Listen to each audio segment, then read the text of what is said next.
Most people mistake a small circle for a failure of character. It is not. It is the fingerprint of a mind the herd was never built to hold. You have felt it. The room full of laughter you didn't quite join. The group chat you read more than you answer.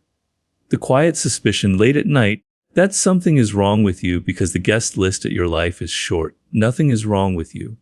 Something is true about you.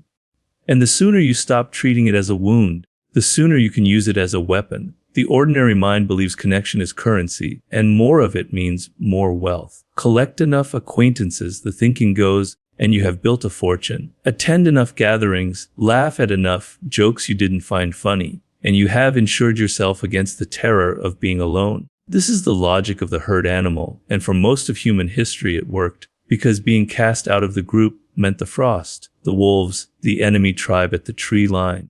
The nervous system never got the memo that the tree line is gone. It still screams belong or die every time a text goes unanswered. But there is a second kind of person, not the outcast, not the misfit nursing a grievance, something colder and rarer. The person who was offered belonging again and again and quietly declined, not out of arrogance, out of instinct. Something in them kept doing the math on every room, and the room kept coming up short. A small circle is not a symptom of social failure. It is the residue of a mind that refuses to spend itself on people who cannot afford the price. Here is the machinery underneath it, and it is older than manners, older than language. Every human brain runs a constant, unconscious audit of every relationship it holds. What does this person cost me? And what do they return? For most people, this audit is generous to the point of blindness. They will overpay for years because the alternative, silence, feels like death.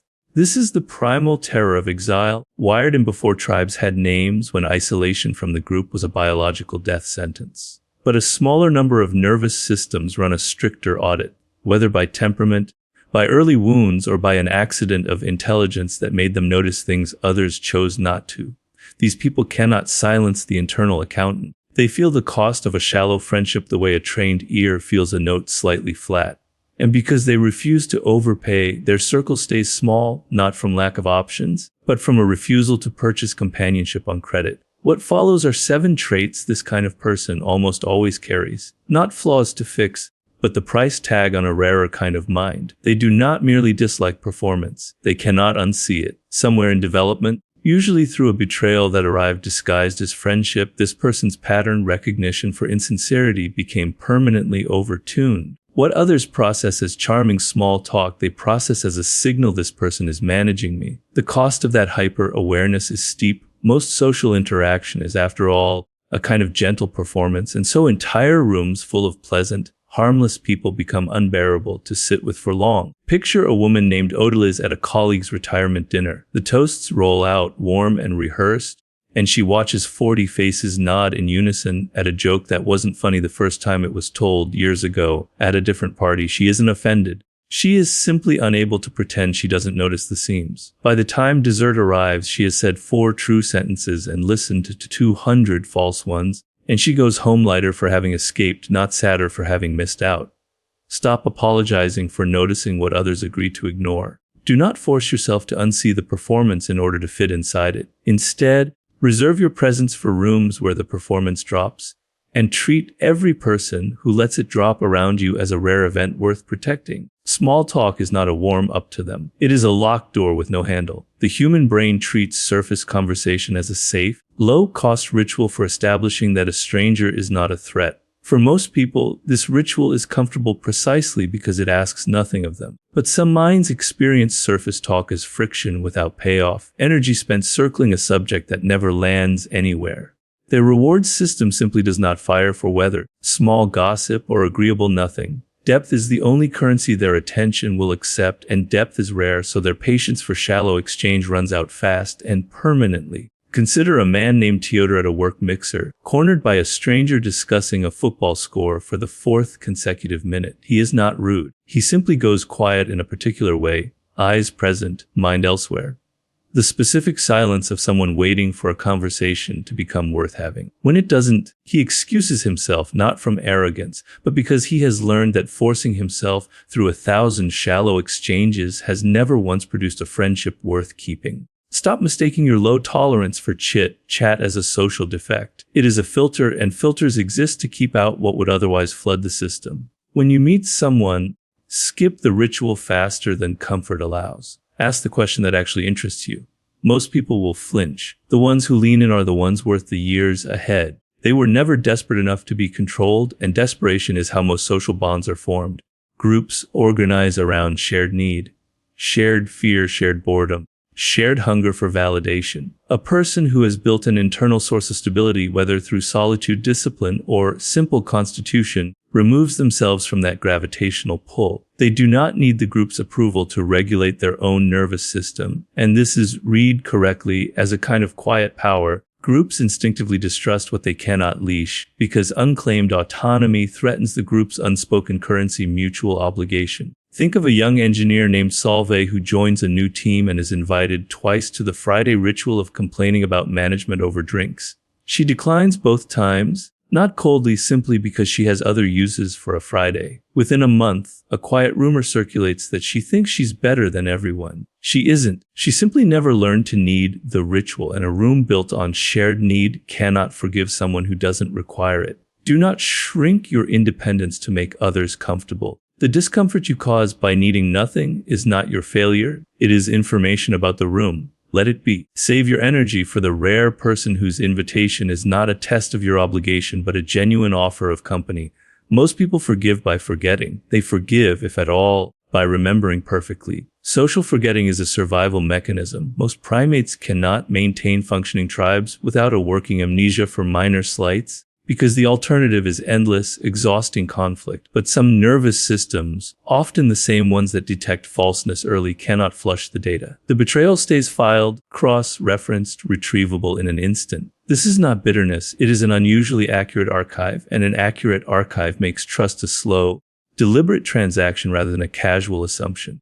Imagine a retired contractor named Ambrose who once vouched for a business partner who quietly padded invoices for a year before vanishing with the difference. Ambrose never mentions it again. He simply, from that day, extends credit to no one until they have earned it in installments, over years, in small, unremarkable moments that most people wouldn't even notice they were being tested by. Stop calling your caution trust issues as though it were a disorder. It is a ledger built from evidence, and ledgers exist for a reason. Let people earn entry in increments. The ones who resent the weight were never going to survive the audit anyway. They do not fear being alone. They fear being seen by someone who will use what they see. Vulnerability, from an evolutionary standpoint, is a calculated risk. You expose weakness to gain intimacy, and intimacy improves your odds of survival within the group. But this trade only makes sense if the group can be trusted not to weaponize what it learns. For a person who has been burned exposing themselves to the wrong audience, the calculation shifts. Permanently better to be misjudged as cold than to be accurately known by someone unworthy of the knowledge. Picture a nurse named Ines who,